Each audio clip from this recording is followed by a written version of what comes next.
Salut à tous, c'est Yannick du blog smartphonephotography.fr, le blog de photos avec son smartphone. Aujourd'hui, je vous retrouve pour parler de composition photo et plus spécifiquement de l'utilisation des lignes pour composer ces photos. Mais avant, faites une pause et allez checker notre compte Instagram qui s'appelle iPhotoFR où l'on reposte des photos prises avec un smartphone. Donc si vous prenez des photos avec votre smartphone et que vous souhaitez que l'on reposte nos photos, on le met en avant sur notre compte Instagram, utilisez le hashtag iPhotoFR et on verra vos photos, on les repostera. Sans plus attendre, parlons du sujet, l'utilisation des lignes pour composer ces photos. En fait, quand vous utilisez les lignes dans votre cadre photo pour composer vos images, cela a deux grandes utilités. Guider le regard du sujet, de l'observateur vers le sujet, ou tout simplement guider le regard de l'observateur dans tout le cadre photo.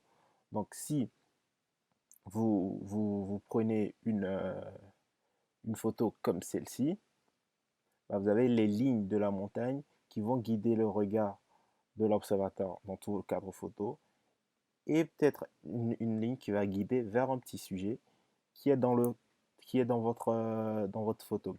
Donc il y a différents types de lignes. La première, il s'agit des lignes rectilignes, qui sont les lignes horizontales et verticales. Et donc ces deux types de lignes ont pour objectif de structurer votre image. Donc structurer votre image, par exemple là, nous avons une ligne horizontale en plein milieu qui divise mon cadre photo en deux parties symétriques. Et donc notre regard est donc l'image est donc structurée visuellement par ces lignes.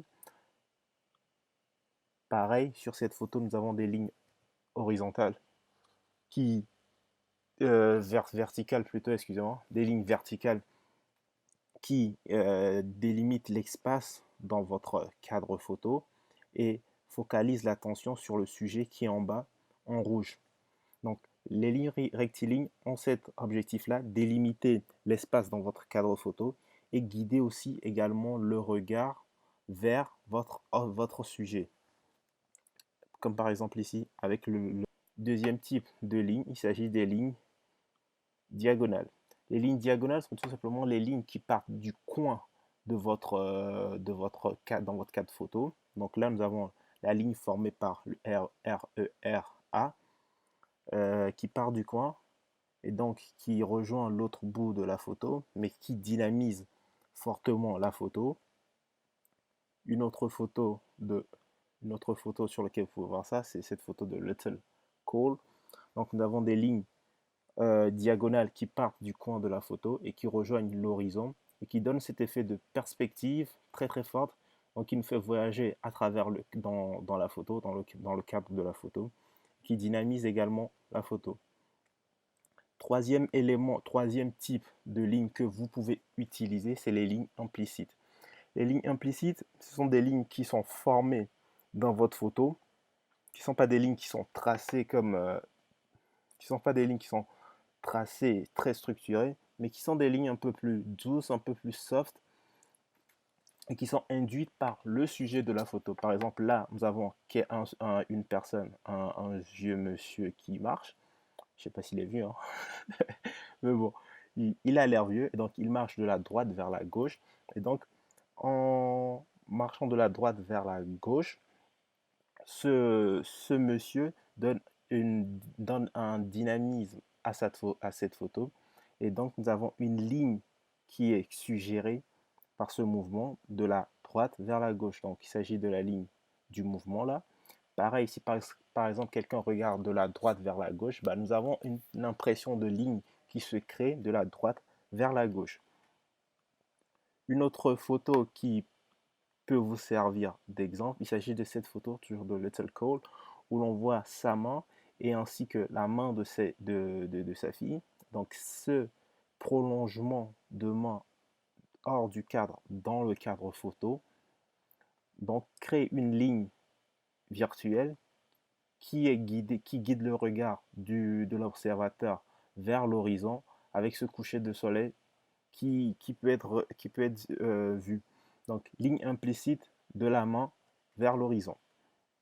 Ça, c'est le troisième type de ligne. Donc, vous pouvez utiliser également cela dans votre composition photo. Et dernier élément qu'il ne faut pas utiliser, c'est les lignes les curvilignes. Donc, les courbes. Tout ce qui est courbe, tout ce qui est serpentueux peut servir à créer du dynamisme et guider le regard dans le cadre photo. Une photo, celle-ci est de Stéphane, allez le suivre, un compte super, qui a créé du dynamisme avec cet escalier en colimaçon.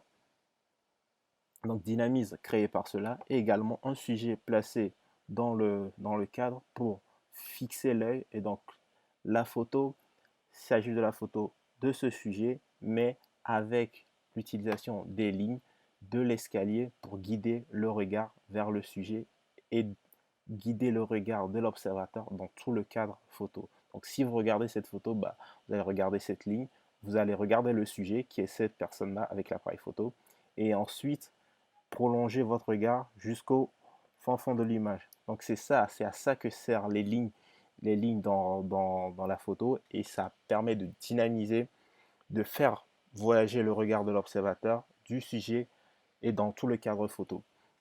Donc voilà, si on revient, donc ligne rectiligne pour structurer l'image, donner du dynamisme, ligne diagonale très dynamique, ligne implicite qui sont suggérées par le mouvement, par la personne, par votre composition, et dernière ligne, les courbes qui peuvent également servir à dynamiser votre photo. J'espère que cette vidéo vous a plu.